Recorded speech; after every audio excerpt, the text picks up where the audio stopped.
দশম শ্রেণীর পাঠ্য আয় আরও বেঁধে বেঁধে থাকি শঙ্খ ঘোষের লেখা কবিতাটি। যারা একেবারে সহজ করে সহজ ভাষায় বুঝতে চাইছো তাদের জন্য আজকের ভিডিওটি খুবই গুরুত্বপূর্ণ। কবিতায় যাওয়ার আগে কবির সম্পর্কে জেনে নেব। শঙ্খ ঘোষের প্রকৃত নাম চিত্তপ্রিয় ঘোষ। আধুনিক বাংলা সাহিত্যে শঙ্খ ঘোষ ছিলেন একজন কবি, প্রাবন্ধিক ও অধ্যাপক। তার প্রথম কাব্যগ্রন্থ হল দিনগুলি রাতগুলি। কবির ছদ্মনাম ছিল কুন্তক। শঙ্খ ঘোষের আয় আরও বেঁধে বেঁধে থাকি কবিতাটি জল ই পাষাণ হয়ে আছে কাব্যগ্রন্থের 31 নম্বর কবিতা। আমরা কবিতায় চলে যাব। আমাদের ডান পাশে ধস, আমাদের বায়ে গিরিখাত। ধস মানে পাথর, পাহাড় থেকে খসে পড়া পাথরের টুকরো। বায়ে গিরিখাত, তোমরা ভূগোলে পড়েছো গিরিখাত। পাহাড় থেকে নিচু জায়গাগুলোকে খাত বলা হয়, নিচু গর্তগুলোকে গিরিখাত বলা হয়।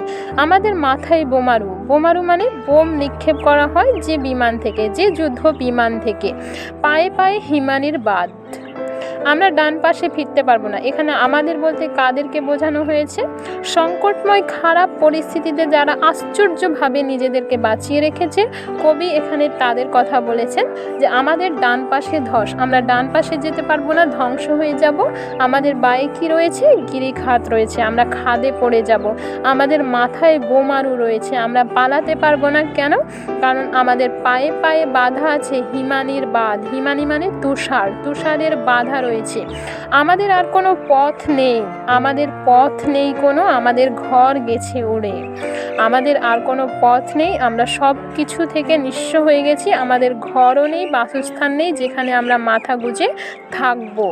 আমাদের শিশুদের সব ছড়ানো রয়েছে কাছে দূরে। শিশুদের সব মানে শিশুদের মৃতদেহ, তালেবস্য ব, এই সব মানে মৃতদেহ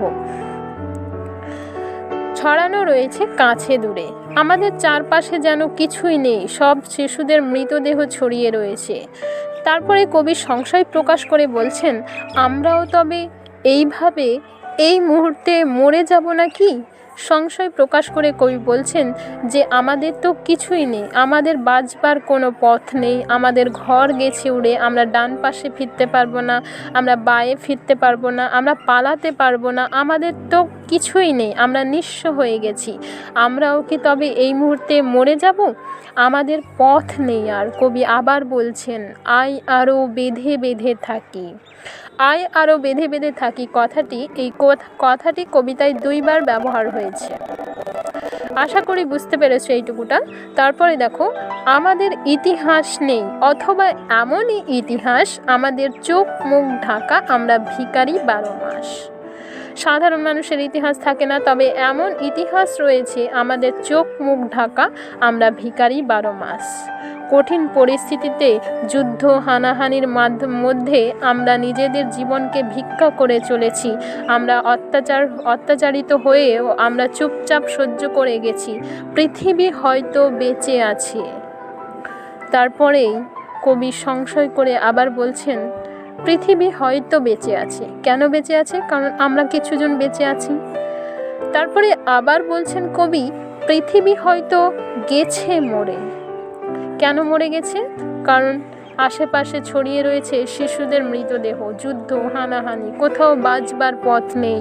মনে হচ্ছে পৃথিবী হয়তো মরে গেছে। আমাদের কথা কে বা জানে?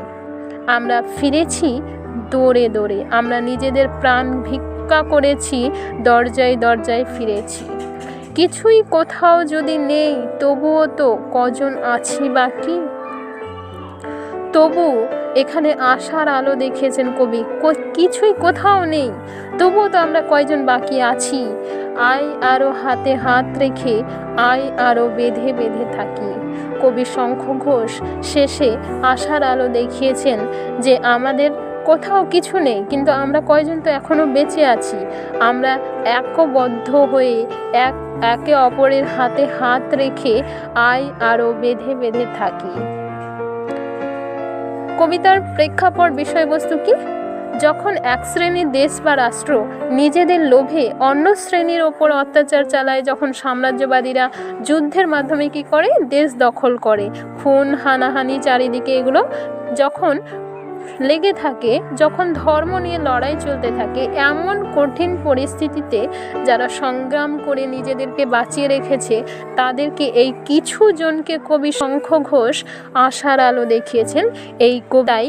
ওই জন্য এই কবিতার নাম হয়েছে আই আরও বেঁধে বেঁধে থাকি।